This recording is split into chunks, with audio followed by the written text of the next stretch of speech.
Hey guys, and welcome back to another episode of Food School Smarter, Stronger, Leaner podcast on a mission to change the way the world eats.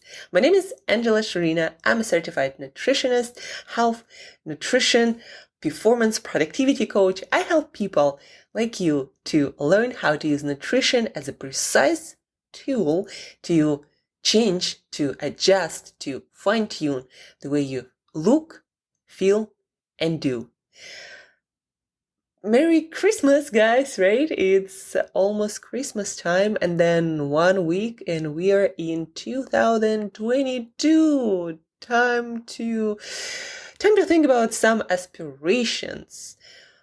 Who you want to be, how you want to show up every day, today, in the upcoming year. Because at the end of the day, guys, how you achieve or don't achieve your goals, what's your next year going to look like, and life beyond that year, beyond 2022, it all comes down to the way we show up daily.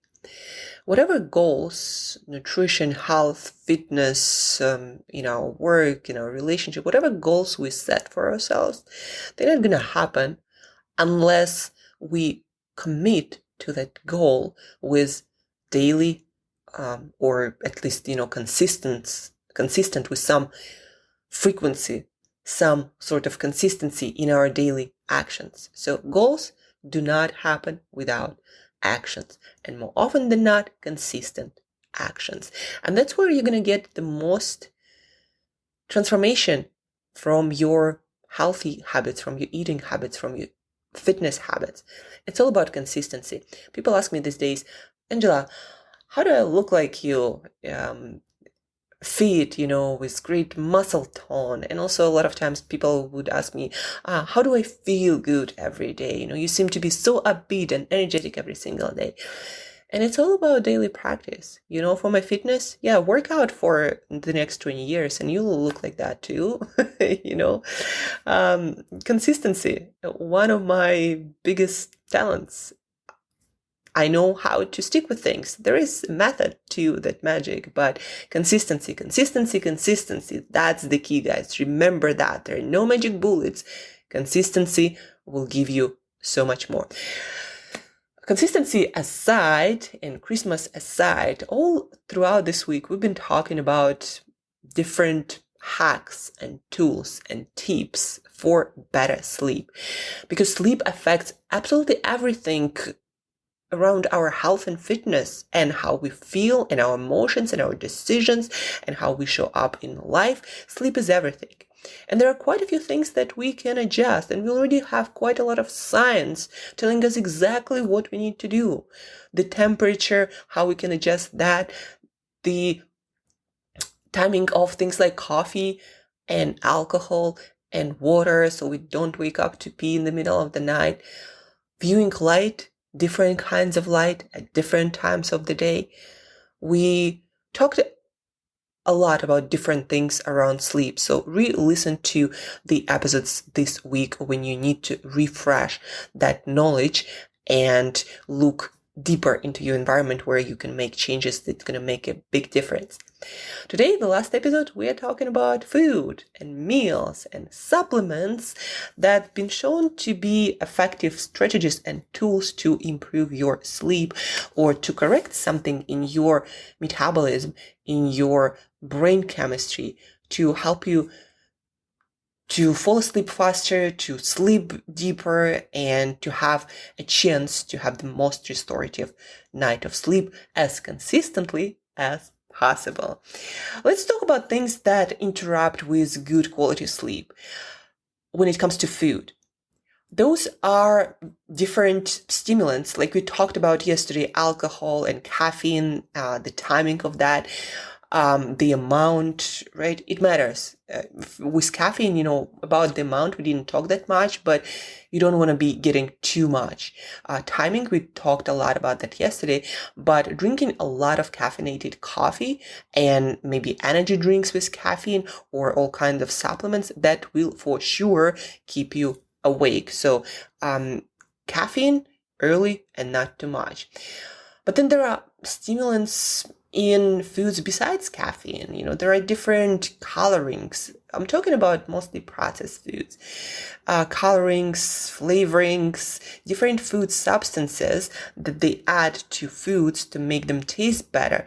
For some people, that's going to cause sleep problems. Something in your gut going to be disturbed, and because of that, your blood chemistry, your brain chemistry is going to be changed, and there are going to be substances circulating in your blood that will prevent you from getting the best quality of sleep. And so, number one thing I would look into is getting back to whole foods and balanced diet, and not eating products, eating foods, right? This is number one. Number two, what I would look into: when we are asleep, our brain does a lot of work, and it's active, and it's need to be functioning, right? It's not doing nothing. It actually does a lot of work. It's when our brain is being cleaned. We have this lymphatic system, and there is like this wash up happening while we're asleep. The brain also consolidates memories, and there are so many things we don't know about what also brain does while we sleep. But the brain, for all its activity, it needs to maintain balanced blood sugar. And for a lot of people who have unbalanced diets or a lot of processed foods that cause their blood sugar, their insulin levels fluctuate a lot, for a lot of people, what doesn't allow them to stay asleep is their blood sugar levels that fluctuate. And so what you can do to avoid that, avoid processed carbohydrates and added sugars in your dinner especially, but also throughout your day. So instead of eating processed white bread or having sugary drinks, especially around dinner, go for whole foods with carbohydrates and fiber that will help you to maintain balanced blood sugar, right? So instead of, some pastries, some white bread, some pasta and pizza, and all the things with processed carbohydrates in liquid or chewable form, they will interrupt the way your blood sugar is, this balance. And that will and might, for some people it's more than in others, that will affect your sleep quality not in a good way. Again, for different people, it's going to be different thing, plus the composition of your meal, how you mix things, the amounts of those processed carbohydrates. A handful of pasta eaten with vegetables and proteins probably not gonna make detrimental effect on your sleep, not gonna have detrimental effect on your sleep, especially if you are quite healthy. But if you eat a whole bowl of pasta, not so much veg or protein, yeah, that can really mess up your sleep quality. But again, it's also individual. But if you are at the moment having problems sleeping, try eliminating processed carbohydrates and substitute them with whole foods. What I found especially beneficial for dinner for a lot of people is adding as a carbohydrate source lentils or chickpeas. I'm especially a fan of lentils because not only they have quite a lot of fiber, for example, less than a cup cooked, probably like 2/3 of a cup cooked already, you're gonna get about 5 grams of fiber. You're gonna get about 15 grams of absorbable carbohydrates. You're gonna get about 10 grams of protein. But what also is super amazing about lentils, not so many other beans and legumes have that, is lentils have almost all of the B vitamins in quite good amounts, almost all of the minerals except calcium and iodine, 10% plus. For just that small amount, it's quite a punch of nutrients. And because of the amount of fiber, those carbohydrates in lentils, they are released gradually and slowly, and more often than not, it will help your brain, your body to maintain balanced blood sugar.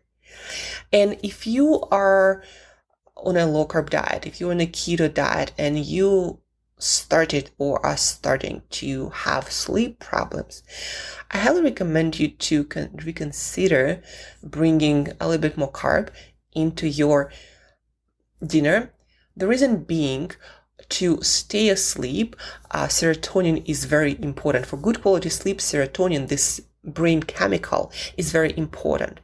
And although it is made out of things we find most abundantly in protein-rich foods, for some people, the brain is not able to make all of it on its own, and whatever we can absorb from our gut, whatever nutrients to make serotonin we need to absorb from our gut, for some people, they are not absorbed without carbohydrates. And I think I'm one of those people. There is no test you can take for that. And so when I am on a low carb, on keto diet, like for example, I decide for dinner, I'm not going to have any carbohydrates. And what happens is I wake up at like 3:30. I go to bed at 9 p.m. and 3:30, it's 6 hours, but it's not enough. My brain does not feel that good. And also I know that it's not enough because I usually don't have my dream cycle as I usually would do with 7.5, 8 hours. And also my sleep is more disrupted. I feel like I'm waking up a few more times during the night. So for me, it really does make a difference having those carbohydrates. And again, it doesn't have to be a lot. You eat about a cup of cooked lentils, and absorbable carbohydrates without fiber, you only get like 13, 15 grams. It's not even that much, but it can make such a profound difference on the quality of your sleep, guys. So again, if you are on a low carb, on a keto diet, or you have a low carb dinner, try introducing lentils into that dinner and see how you do. Change just one thing, introduce lentils, and let me know how it goes for you. Again, lentils, they have a lot of nutrients that are important for healthy brain. They have carbohydrates that you might need to make and absorb serotonin from your gut. And they have this fiber that will help your body, your brain to absorb carbohydrates slowly and gradually. That will help you to maintain balanced blood sugar, and that will help you more often than not to happily stay in deep sleep. Besides carbohydrates that I mentioned and lentils, I'm a huge fan of lentils, eating complete protein for your dinner and throughout your day is also hugely important, because most brain chemicals, neurotransmitters that we need to make in our brain, serotonin including, but also a lot of different neurotransmitters that we might need during our sleep cycle, a lot of that is made out of amino acids that are building blocks of proteins. And so if your diet is deficient or has not adequate amount of protein, you might also experience sleep problems. And if you're plant-based or you eat mostly plant-based foods, the problem with that is plant-based foods have incomplete protein profile, not optimal protein profile, and so you might be lacking some amino acids that are needed to create certain neurotransmitters or brain chemicals to fall asleep, to keep you asleep, and to have the best quality of that sleep, right? So for your dinner, I would also recommend having a good protein source that has all the amino acid, and that usually means animal protein source or things like firm tofu, because soy is one of those plants that actually has all the amino acids, although the profile is not the same as for animal food. So I would always prefer for protein you to have animal based foods, just because again the amino acids that we need, animal foods have much better profile. Proteins. My favorite couple of proteins for dinner to have good sleep.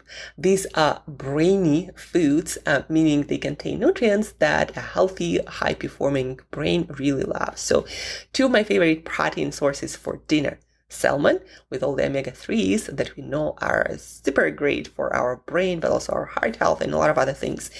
And eggs that have choline, and choline is actually important for rapid eye movement sleep. And when I have acts around dinner time, guys, believe it or not, my dreams just explode. It's like I'm watching a movie every single time. And I also experimented with that a lot. Like for me, the effect is immediate. If I want to see really great dreams and have great REM sleep, I'm going to have a couple of hard-boiled eggs with my dinner in addition to other protein sources. And I'm in for some adventure in the dreamland. So salmon and eggs, but also there are other great sources, especially for serotonin, we know like turkey or lean chicken, great for tryptophan, that is a precursor of serotonin. But again, I mentioned eat it with some carbohydrates. Also beef or pork, they also work as a protein source. Now we are done with protein. Let's talk about supplements that have been shown to help a lot of people to have better quality sleep. Because of different, so to speak, fingerprint of our brain chemistry, different people have different amount of brain chemicals, right? They are probably as unique as our fingerprints and as our gut microbiome. So we all have different chemicals. And that's why supplements work better or, not so well for some people, but not for others. There are a couple that I noticed work really well for people who are usually tired and wired. Like you either can't fall asleep or you fall asleep and your sleep is really late and you wake up a lot during the night. So what can help you to sleep better and deeper and have uninterrupted sleep? A couple of things that I would recommend to try. By the way, guys, I would try one thing at a time, not all of them, because all of them might interact in an unpredictable way. But then also they might not be necessary. Like if you can take only one supplement, why would you take 5? Right? And the only way to know the difference is like, okay, you have the problem with your sleep. So change one thing tonight, see how it goes. Change another thing, see how it goes. Maybe, 2-3 days for each experiment, and then see if you need to change something else. So supplements. Glycine. This is an amino acid that seems to be important for temperature and sleep quality. Amino acid, it is present in many protein foods. The body can make it from other amino acids. It is not essential, but it seems that taking more of it around sleep time, specifically 30 minutes before bedtime, might just help you if you are one of those people who is tired and wired or can't stay asleep. It might help you to sleep deeper, to have uninterrupted cycle of sleep. So 2 grams of this amino acid, glycine, and amounts, guys, they matter. So if you need any help with choosing the best source, the best supplement, wherever you are, please let me know. So 2 grams of glycine taken 30 minutes before sleep. Again, this is an amino acid. This is kind of like a protein, flavorless protein powder, so probably better take it in a pill form. It's a more convenient way of taking it. So 2 grams of glycine.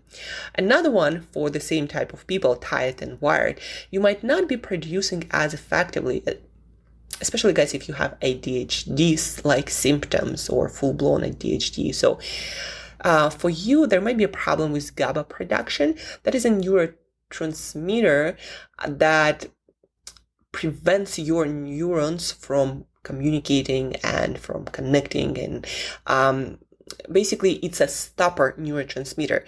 There are go neurotransmitters like dopamine makes us go and do things, and then there is GABA that kind of puts a stop to everything. So some people have problems producing or maybe absorbing, or a balance of this neurotransmitter is disrupted, and so sometimes it might sense, and it is involved in our sleep cycle. So it might make sense for you to try it and see how it works for you, because again, it works for a lot of people with similar symptoms.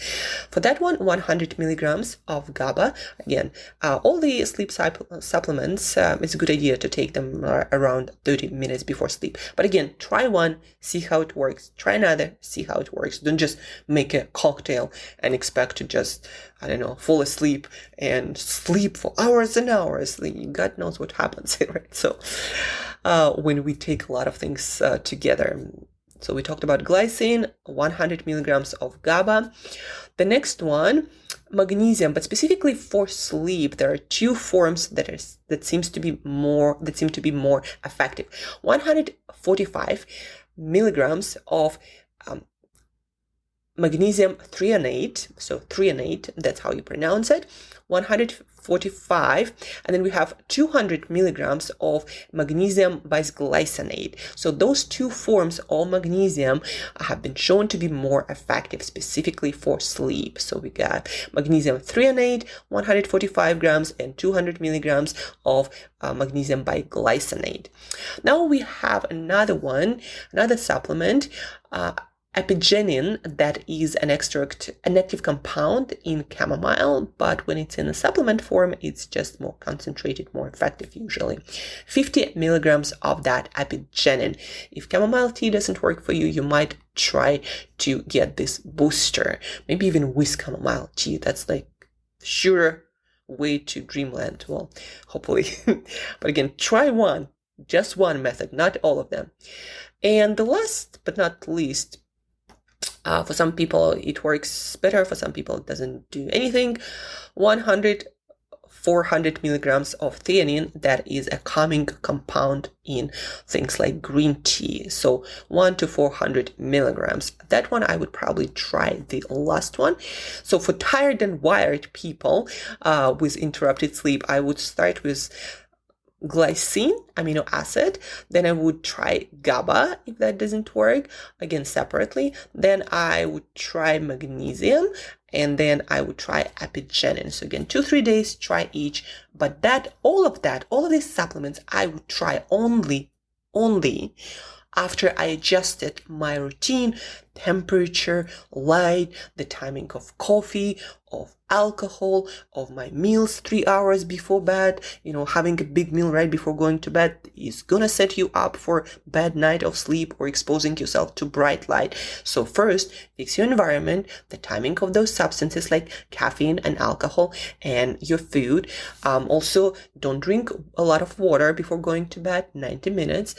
And only then I would add lentils to your dinner, a cup of cooked lentils, and make sure that you eat protein. And only then, if all of that didn't work, only then I would go for supplements. I would start with glycine, then with GABA, with magnesium, epigenin, and theanine. And that's about it, guys. It's been a information-dense episodes, so re-listen to the parts and beats where you need to remember things, maybe supplements, maybe lentils, maybe a specific kind of protein. So re-listen again to this episode and try things. If you need help with anything you heard in this podcast, with a supplement or with, cooking your lentils, because there is a right and the wrong way to do that. Maybe you have other sleep questions. I'm not a PhD of, neuroscience of sleep or anything like that, but I do go through all the books, recent magazines, articles, studies that are done, and I go through them. I also learn from a lot of experts, a lot of neuroscientists, and I give you what I learned from them. But if you need more information and you're not sure about one thing or the other, please reach out. I'm going to refer you to the original sources where you can read more in-depth information, because that might help you to understand the underlying mechanisms better, and maybe will help you to create your own personalized solution that might work even better than what I propose. So reach out, re-listen, learn, put it into practice, share this episode, because there are so many people who are suffering because their sleep is a mess. And when your sleep is a mess, your whole life is going to be a mess. There is no way around it. Nobody gets it better, right? So share this episode with people. And then guys, Merry freaking Christmas. Make mindful choices, right? A little bit better. You don't have to say no to everything, but a little bit better choice. That's my last piece of advice for Christmas and all the other celebratory dinners. And guys, enjoy that Christmas. Enjoy that piece of pie if you choose to have one. And till next time, as usual, eat better daily.